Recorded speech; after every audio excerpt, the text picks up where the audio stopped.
55세 은행 지점장, 퇴직 후 개인 택시 시작월 200 벌 줄 알았다가 망연자실. 여러분, 은퇴라는 말만 들어도 왠지 마음 한구석이 묘하게 울리지 않나요?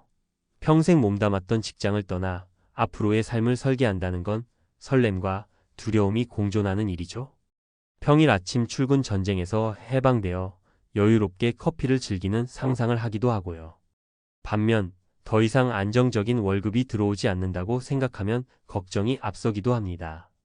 특히 가족이 있는 분들은 은퇴 후의 생활비, 건강, 그리고 또다시 사회적으로 뒤처지지는 않을까 하는 불안감까지 더해지기 마련이죠.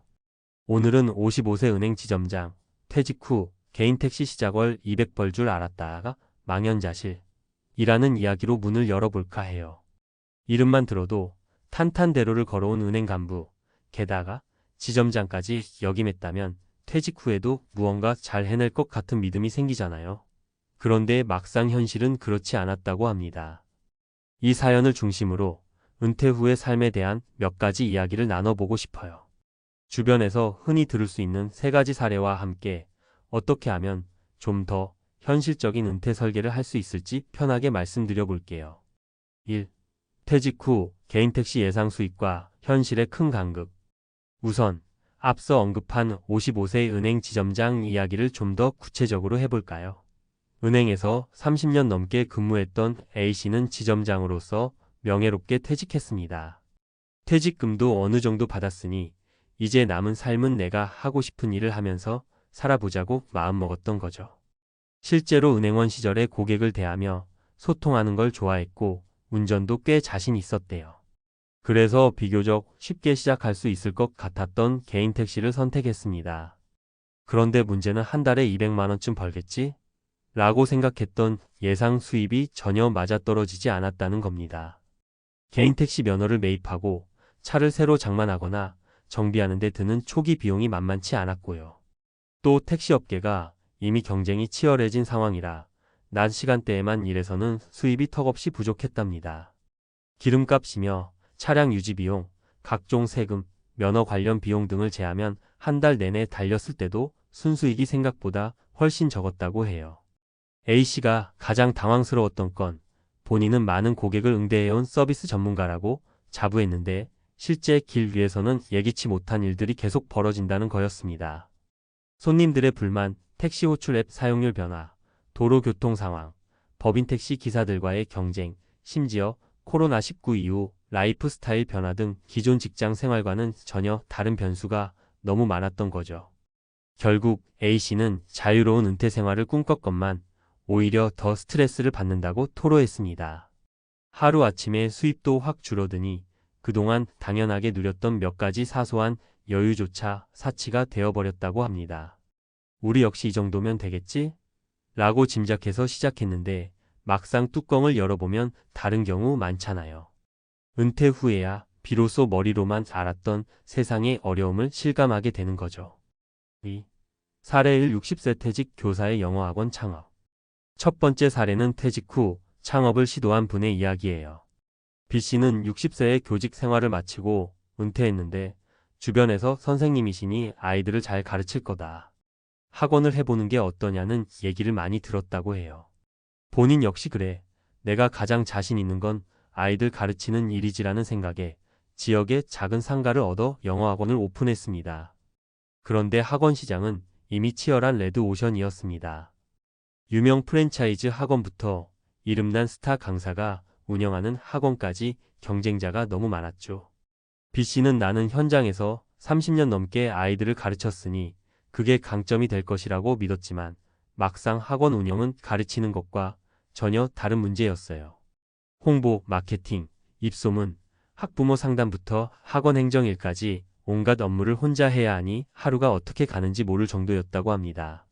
처음에는 그래도 한 달에 20만 300만 원 정도는 순익을 낼 수 있지 않을까라고 생각했지만 막상 월세와 홍보비, 교재비와 기타 운영비 등을 제하면 실제 수입이 뚝 떨어졌다는 거예요. 게다가 요즘은 학부모와 학생들의 요구 수준이 높아서 온라인 수업 시스템이나 다양한 학습 프로그램에도 투자를 해야만 경쟁력이 생깁니다. 그러다 보니 B씨는 이번 달에는 적자 아닌 게 다행이라고 말할 정도로 여유가 사라졌죠. 그럼에도 다행인 건 B씨가 가르치는 일 자체에서 보람을 느끼고 있다는 점이에요.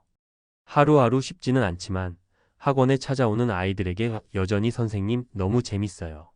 라는 말을 들을 때면 삶의 의미를 재발견한다고 하더군요. 수입은 기대에 미치지 못해도 일에서 얻는 보람으로 버텨나갈 수 있다면 그것만으로도 의미 있는 은퇴 후 삶이 되지 않을까 싶습니다. 3. 사례 58세 대기업 과장 출신의 중고차 매매업 도전. 두 번째 사례는 대기업에서 25년 이상 근무하다가 58세에 명예퇴직한 C씨의 이야기입니다. C씨는 차량 관련 업무를 오래 담당했고 차에 대한 지식도 풍부했어요. 그래서 주변에서 조언을 구하면 마치 전문가처럼 술술 이야기를 풀어놓곤 했죠. 결국 은퇴 후에는 중고차 매매업을 해보자는 결심으로 사무실까지 차렸습니다. 그런데 중고차 매매업은 생각보다 쉽지 않았어요. 우선 신뢰가 큰 문제였습니다. 일부 안 좋은 이미지가 박혀있는 중고차 시장에서 신뢰도를 쌓는 일은 결코 간단치 않았죠. C씨는 난 정직하게 할 거야. 라는 굳은 결심이 있었지만 이미 장기간 영업해온 경쟁자들과 비교해보면 네트워크가 부족하고 자동차 시세 파악이나 판매 루트 확보도 초반에는 미숙할 수밖에 없었죠. 또 중고차 매매업의 비수기, 성수기 차이가 꽤 크다 보니 매달 일정하게 20만, 300만 원의 수입을 올리는 게 현실적으로 어려웠다고 합니다. 게다가 요즘은 온라인 플랫폼을 통해서 개인 간 중고차 거래도 늘고 있잖아요. 이런 시장 변화를 재빠르게 따라가지 못하면 도태되기 십상이었죠. C씨는 회사 다닐 때는 월급이 꾸준히 나왔는데 내 사업은 그렇지가 않네. 심리적 압박이 훨씬 크다고 토로했습니다. 반면 장점도 있었어요. 차를 워낙 좋아하고 잘 알았던 덕분에 고객이 원하는 차종이나 특징을 분석해주고 어울리는 차량을 연결해줄 때 큰 보람을 느꼈다고 해요. 그리고 이 일을 통해 사회생활의 긴장감도 계속 유지할 수 있었고요. 은퇴 후에 갑작스런 할 일 없음으로 인한 우울증에 빠지지 않는다는 건 의외로 상당히 중요한 포인트거든요. 4. 사례 3. 62세 공무원 퇴직 후 부동산 임대업 도전. 세 번째 사례는 조금 다른 이야기입니다. D씨는 62세의 공무원으로 정년퇴직을 했습니다. 착실히 모은 퇴직금과 그동안의 저축을 바탕으로 작은 다가구 주택을 한 채 장만해 임대업을 시작했어요. TV나 인터넷에서 노후 자금은 건물에서 나온다. 월세 받는 건물주가 노후 대비에 최고라는 말들을 많이 듣다 보면 혹할 때가 있잖아요. 그런데 현실은 생각보다 쉽지 않았습니다. 우선 부동산을 매입하면서 상당한 대출을 받았고 금리가 오르면서 대출 이자 부담이 점점 커진 거예요. 게다가 세입자가 금방 구해질 거라 생각했지만 지역 여건이나 건물 상태가 경쟁력에서 조금 밀려서 빈 방이 생길 때마다 고정비 부담이 확 늘어났죠. D씨는 주변에서 쉽게 월세만 받아도 넉넉하다고들 하길래 나도 장밋빛 미래를 그렸는데 실상은 돈 들어갈 곳이 한두 군데가 아니더라라고 고충을 토로했습니다. 건물 유지 보수 비용, 세금, 수리비 등등 막상 운영해보니 손이 많이 가고 예상치 못한 지출이 생길 때마다 월세 수입이 줄줄이 새어나가는 느낌이었대요. 물론 장기적으로는 부동산 가치가 올라가고 일정한 월세가 들어온다면 여전히 은퇴 이후 삶에 도움이 될 수 있어요. 하지만 모든 게 시간과 시장 상황에 대한 예측 불가라는 변수가 깔려 있기 때문에 부동산이면 다 된다는 막연한 기대만 갖고 진입하기엔 위험 부담이 크다고 하더군요. 5. 은퇴 후 새로운 길을 찾으려는 분들에게 여러분, 위 세 가지 사례를 보면 어떠신가요? 남 얘기 같지 않으시죠? 은퇴를 앞둔 분들이라면 누구나 퇴직금로 뭘 하며 지낼까 하는 고민을 하게 됩니다. 하지만 막상 해보면 내가 생각했던 것과 전혀 다르게 흘러갈 수 있고 수입이 정말 뚝 떨어질 수 있어요. 그렇다고 해서 은퇴 후 계획을 모두 포기하거나 너무 위축될 필요는 없습니다. 다만 믿져야 본전이라고 뛰어들기에는 리스크가 크다는 걸 인지해야 해요. 은퇴 전에 가능한 한 다양한 정보를 수집하고 직접 현장에 가서 경험해보는 게 중요합니다. 택시를 해보고 싶다면 운전하는 기사님 지인들을 직접 만나보고 하루 스케줄이나 수입 구조를 자세히 들어보세요.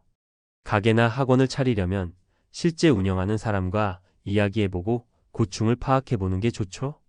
또한 절대적 수입뿐 아니라 이 일이 정말 내가 즐길 수 있는 일인가? 를 생각해 봐야 해요. 은퇴 후에는 월급이 주어지는 구조가 아니기 때문에 일이 힘들고 어렵더라도 스스로 지속할 수 있을 만한 동기가 필요하거든요. 앞서 소개한 B씨처럼 가르치는 자체가 즐겁다든지 C씨처럼 차 자체가 좋아서 보는 것만으로도 신난다는 식의 동기가 있다면 적어도 심리적으로는 더 오래 버틸 수 있고 보람도 얻을 수 있죠. 그리고 혹시 은퇴 후에 이제는 좀 편히 쉬겠다고 결심하시는 분들도 있어요. 그것도 굉장히 좋은 선택입니다. 다만 너무 오랫동안 아무것도 하지 않고 지내다 보면 사회와 단절된 느낌, 박탈감이나 무료함을 느낄 수 있습니다. 따라서 소소한 아르바이트나 봉사활동, 동호회 활동 등을 통해 사회적 교류를 어느 정도 유지하는 게 심리 건강에도 좋습니다. 6. 마무리하며 55세 은행 지점장, 퇴직 후 개인 택시 시작월 200벌 줄 알았다가 망연자실 이라는 문구가 처음엔 좀 충격적으로 들리실 수도 있어요. 하지만 많은 사람들이 막연히 그릴 법한 퇴직 후 월 얼마 정도면 된다는 기대가 얼마나 쉽게 깨질 수 있는지를 보여주는 대표적인 사례라고 생각합니다. 우리의 은퇴 후 삶은 이제 더 이상 부모 세대처럼 퇴직하고 연금 받으며 조용히 지낸다라는 고정된 방식이 아닙니다. 평균 수명이 길어졌고 세상은 빠르게 변하고 있잖아요. 그래서 오히려 은퇴를 제2의 인생 출발점으로 삼고 나에게 맞는 일을 다시 찾거나 새로운 환경에 적응하려는 노력이 필요합니다. 그 과정에서 이 정도면 되겠지 하는 안이함은 가장 경계해야 할 태도라고 할 수 있어요. 결국 열심히 계산하고 사람들의 이야기를 듣고 나의 적성과 여유를 고려하며 도전해보자는 게 핵심이지 않을까 싶습니다. 은퇴라는 문턱에 서서 고민하시는 분들, 혹은 이미 은퇴를 했는데 생각처럼 풀리지 않아 답답해하시는 분들이라면 오늘의 이야기가 조금이라도 위로와 방향 제시에 도움이 되었으면 좋겠어요.